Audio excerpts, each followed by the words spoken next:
हरिया बहुत बड़ा शिव भक्त था, लेकिन वो बहुत ही गरीब था। अपनी रोजी रोटी चलाने के लिए वो आसपास के इलाके सड़कों की झाड़ू लगाकर सफाई कर देता, जिससे लोग उसे थोड़े बहुत पैसे दे देते थे। साहब, सड़क पर झाड़ू लगा दिया है। ठीक है, अब पार्क की सफाई कर दो। जी साहब। साहब, मैंने पार्क की सफाई भी कर दी। ये लो 400 रुपए। हरिया के घर से थोड़ी दूर पर एक शिवालय था। हरिया वहां रोज जाता और मंदिर के आसपास झाड़ू लगाकर साफ सफाई कर देता था। बदले में मंदिर का पुजारी उसे कुछ पैसे दे देता था। इसी तरह हरिया की जिंदगी की गाड़ी चल रही थी। हरिया के घर में उसकी पत्नी मंजुला और उसका 5 साल का बेटा भोला रहते थे। भोला कभी कुछ खाने की जिद करता तो हरिया उसे भी पूरा नहीं कर पाता। उनका परिवार रूखी सूखी खाकर गुजारा कर रहा था। हरिया रोज नहा धोकर सबसे पहले शिव मंदिर जाता। हरिया शिव मंदिर में घंटा बजाता और भगवान शिव की पूजा करता। वो शिव भगवान से रोज एक ही बात कहता कि कभी मेरे घर पधारो प्रभु। जय भोलेनाथ की, जय शिव शंकर की। मंदिर में तो रोज मिलते हो, कभी मेरे घर पधारो प्रभु। एक दिन मंदिर के पुजारी ने उसे प्रसाद में मिठाई दी। हरिया खुशी खुशी घर आया। हरिया अपने बेटे भोला को पुकारता है। भोला, भोला। जी पिताजी। अरे वाह, मिठाई। मुझे मीठा बहुत पसंद है पिताजी। और भोला प्रसाद की मिठाई खाकर बहुत खुश होता है। पिताजी, मुझे खीर पूरी खानी है। बेटा, थोड़े दिन रुक जा, खिला दूंगा। दो सूखी रोटी तो जुड़ती नहीं, खीर पूरी कहाँ से खिलाओगे? अरे भाग्यवान, महाशिवरात्रि आ रही है, मंदिर में भंडारा लगता है ना, वहां से खीर पूरी लाकर खिला दूंगा। सुनो, मैं काम पर जा रहा हूँ, ठीक है? अब कुछ खाने को हो तो दे दो, मैं खाकर चला जाऊंगा। घर में खाने को कुछ नहीं है। कल रात की एक रोटी बची थी, वो मैंने भोला को खिला दी। ठीक है, तो मुझे नमक पानी दे दो, वही पीकर चला जाऊंगा। नमक पानी पीकर हरिया घर से बाहर काम के लिए निकल जाता है। उस दिन उसे मंदिर के आसपास के इलाकों में साफ सफाई का काम मिल जाता है। महाशिवरात्रि आने वाली थी और मंदिर के आसपास के इलाकों को साफ सुथरा करके सजाया जाना था। इस साल मंदिर में बहुत बड़ा भंडारा होने वाला है, भोला को खूब खीर पूरी खिलाऊंगा। हरिया मंदिर के सामने हाथ जोड़कर बोलता है, ए भोलेनाथ, कभी मेरे घर भी पधारो। उस दिन हरिया को 300 रुपए मिलते हैं। काम खत्म करके हरिया घर की ओर जाने लगता है। रास्ते में चलते चलते अचानक हरिया को किसी के कराहने की आवाज सुनाई देती है। अरे, ये कराहने की आवाज कहाँ से आ रही है? ये किसी बुजुर्ग की आवाज लगती है। हरिया इधर उधर देखने लगता है। आवाज तो झाड़ियों से आ रही है। हरिया झाड़ियों की तरफ जाता है तो देखता है वहां एक बुजुर्ग आदमी गिरा हुआ था और बहुत कराह रहा था। हरिया उसे कंधे पर उठाकर झाड़ियों से बाहर लाता है। उस बुजुर्ग के पूरे शरीर में कोढ़ हो गया था और उसके घाव पर मक्खियां भिनभिना रही थीं। बाबा, आप यहाँ कैसे आए? आपका घर कहाँ है? बगल के गांव में मेरा घर है। आप कहें तो आपको घर पहुंचा दूं? नहीं, मुझे कोढ़ की बीमारी हो गई है, इसलिए मेरे बेटे बहू मुझे यहाँ छोड़कर चले गए हैं। मुझे यहीं रहने दो, भूखा प्यासा तड़प तड़प कर मर जाऊंगा। नहीं बाबा, मैं आपको यहाँ नहीं छोड़ सकता। हरिया उस बुजुर्ग आदमी को अपने कंधे पर बिठाकर घर ले आता है। मंजुला, ओ मंजुला, जी आई। 2 गिलास पानी ले आना। मंजुला पानी लेकर आती है और हरिया से कहती है, ये किसे ले आए? मंजुला, ये बाबा मुझे सड़क के किनारे झाड़ियों में मिले हैं। इनकी बीमारी के कारण इनके बेटे बहू ने इन्हें घर से निकाल दिया है। इन्हें यहाँ क्यों ले आए? हमारा खुद का तो खाने का ठिकाना है नहीं, इन्हें क्या खिलाएंगे? और इनकी बीमारी के इलाज का खर्चा कहाँ से उठाएंगे? तुम चिंता मत करो मंजुला, भोलेनाथ सब इंतजाम कर देंगे। आज 300 रुपए मिले थे, मैं 100 रुपए का राशन ले आया हूँ। बाकी बचे पैसों से बाबा की दवाई ले आऊंगा। तुम खाने की तैयारी करो, मैं इन्हें पास के अस्पताल में ले जाता हूँ। हरिया बूढ़े बाबा को अपने कंधे पर बिठाकर अस्पताल ले जाता है। वहां उन्हें डॉक्टर से दिखाता है। इन्हें ठीक होने में कुछ दिन लग जाएंगे। मैं दवाइयां लिख देता हूं, इन्हें रोज दवाइयां खिला दीजिएगा। ठीक है डॉक्टर साहब। हरिया के पास जो पैसे थे उससे वो बूढ़े बाबा के लिए दवाइयां खरीद लेता है और उन्हें अपने कंधे पर बिठाकर घर ले आता है। रात को जब सब खाना खाने के लिए बैठे, आज तो इनकी दवाइयां ले आए आप। रोज इतनी महंगी दवाइयां कहाँ से लाओगे? मंजुला, सब हो जाएगा। जब शिव शंकर भगवान ने इन्हें मेरे पास भेजा है तो वो कुछ ना कुछ इंतजाम जरूर करेंगे। हरिया हाथ जोड़कर बोलता है।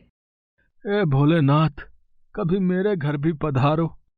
दूसरे दिन से हरिया रोज की तरह काम पर निकल जाता और भोलेनाथ की कृपा से उसे काम मिल जाता था। अब तो हरिया कभी 300 तो कभी 400 रुपए कमा लेता था, जिससे रोज का खाने का इंतजाम भी हो जाता और बूढ़े बाबा की दवाई भी आ जाती थी। बूढ़े बाबा धीरे धीरे ठीक हो चले थे। एक रात जब सब खाना खा रहे थे, तब भोला फिर से खीर पूरी खाने की जिद करने लगा। मैंने तुझसे कहा था ना, महाशिवरात्रि आने ही वाली है।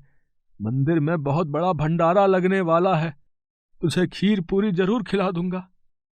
मंदिर में क्यों, तुम इस बार अपने घर में भंडारा करो और सबको खीर पूरी खिलाओ। लेकिन बाबा, मुझ गरीब के पास इतने पैसे कहाँ। जो कमाता हूं उससे एक रात की रोटी का जुगाड़ हो पाता है बस। 2 दिन के बाद महाशिवरात्रि है। इतनी जल्दी मैं भंडारे के लिए पैसे कहाँ से लाऊंगा, बताइए। इसकी चिंता तुम मत करो। तुम बस महाशिवरात्रि की पूजा और भंडारे की तैयारी करो। दूसरे दिन से हरिया के घर में महाशिवरात्रि पूजा की तैयारी होने लगती है। मंजुला पूरे घर की साफ सफाई करती है। घर में बने पूजा स्थल की साफ सफाई करके वहां मंदिर से फूल लाकर सजावट करती है। तुम बस आधा किलो चावल, आधा किलो दूध और 1 किलो आटा ले आना और आस पड़ोस में खबर कर दो, महाशिवरात्रि के दिन तुम्हारे घर भंडारा है।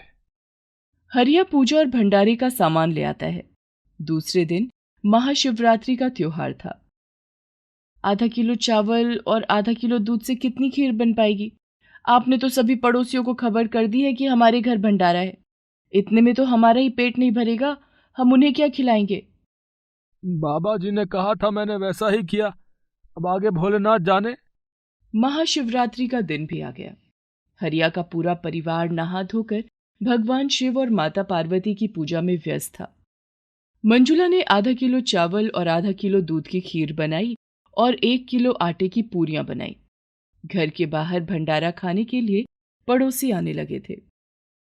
हरिया, तुम सब लोगों को खाने के लिए बिठाओ और मंजुला, तुम भंडारे का प्रसाद परोसना शुरू करो। लेकिन बाबा, ये प्रसाद तो कुछ ही लोगों तक बंट पाएगा। तुम इसकी चिंता मत करो, ये प्रसाद कभी खत्म नहीं होगा। तुम इसे जितना बांटोगी ये उतना ही बढ़ेगा।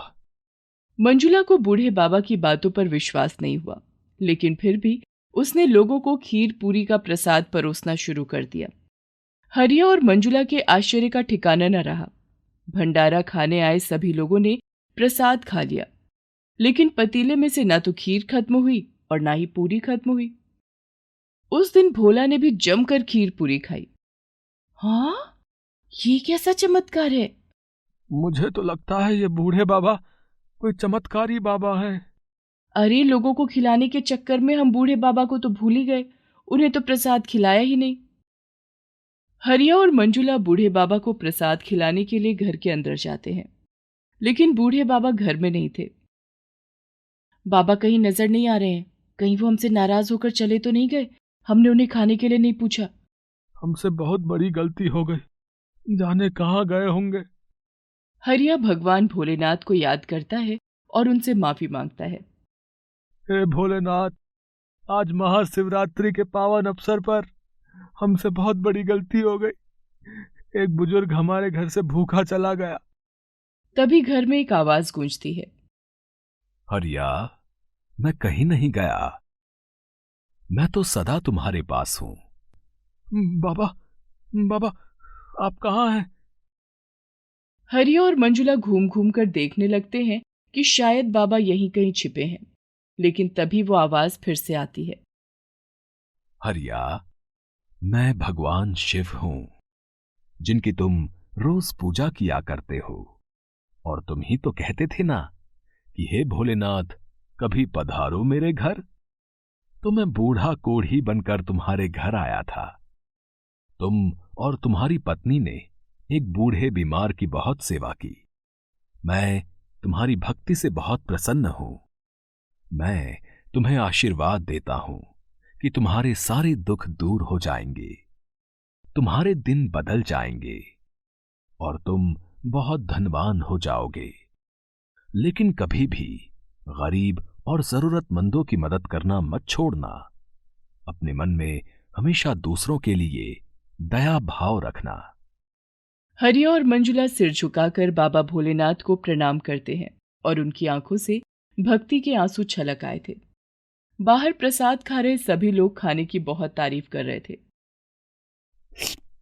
भाई वाह, ऐसी खीर पहले कभी नहीं खाई। हाँ, ऐसा लगता है भगवान भोलेनाथ ने खुद इसे अपने हाथों से बनाया भाई, है ना? वाह भाई वाह।